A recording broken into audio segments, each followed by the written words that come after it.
Ladies and gentlemen, that is Ntokozo Lesedi with a beautiful melody we just had. I've got Lesedi on the line today just to touch base, and sort of reflect and just have a conversation with her. Lesedi on the line, how are you?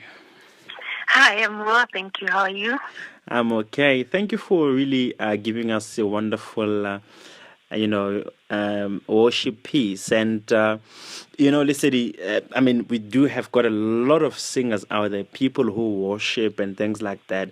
I just want to find from you, Lesedi, how did you discover your gift of worship? Okay, thank you guys for having me. Yeah.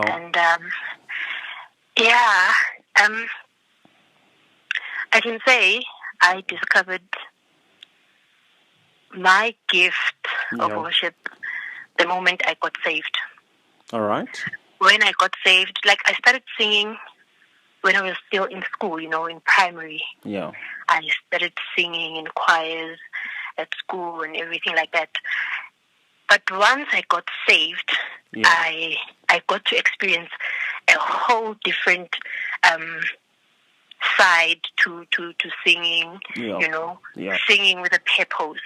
And I found it very, very touching to myself before I could actually think of doing it maybe for the people, the church and everything like that. 100%. So it started with me, before it could actually go out to the people. So when I got saved. When you got saved, and I think it's getting saved just obviously do transition us, and I like the point that you just put to say that obviously singing with a purpose, now feeling like there's a sort of a high power attached to the gifting, and when the melody comes out and it just sort of give you a sense of originality, purpose, and you sing with all the passion and compassion, and that's quite beautiful, Lesedi. And so just touch base. Obviously, we know that currently what is happening in South Africa is quite concerning.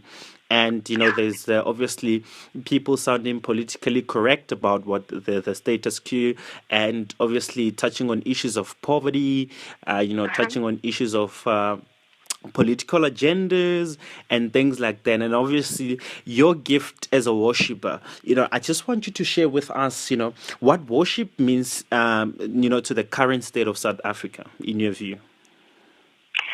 South Africa is really going through a lot right now. Yeah. And it's heartbreaking. 100%. It's very heartbreaking.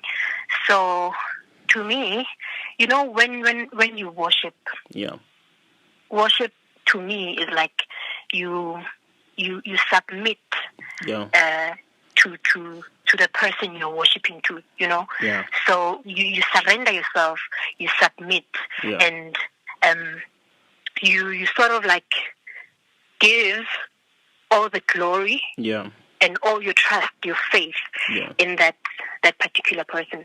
So I think in this moment, in this current state, in all this chaos that is happening right now in South Africa, I think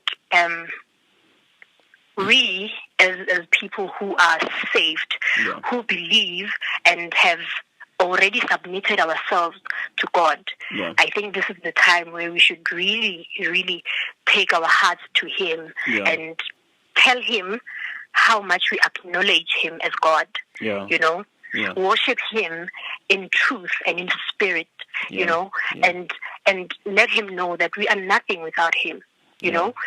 In whatever that is happening right now, we only need Him. That's how we as Christians, we view all these things, to say, Lord, without you, we are nothing. So you are the only one who can really take us out of this situation. So we really need to be sincere to the God that we serve and surrender ourselves to Him so that He can really take us out of this situation. 100%. I mean, Lesedi, you're putting factual points, and I think genuinely, when things goes south, we ought to really reach out to the higher power and sort of to put sense of remedy and sort of heal us and to sort of heal the situation and unite us to our true senses, and so we can rethink what's going around and pray and in worship sort of to heal the nation. I do appreciate that. Let's say, I mean, that's well put. I don't think there's ever any best answer you could give beyond what you just gave. Ladies and gentlemen, that is Lesedi Ntokozo putting it to us that we ought to really, at this point in time, as those who are saved, really submit unto God and let Him see us through, in all of this tragedy, calamity that has befallen us, and we shall see Him intervene and heal the hearts of those who partake in all of this chaos. Ladies and gentlemen, that's KMC Friday podcast. Maximum impact, nothing but the truth.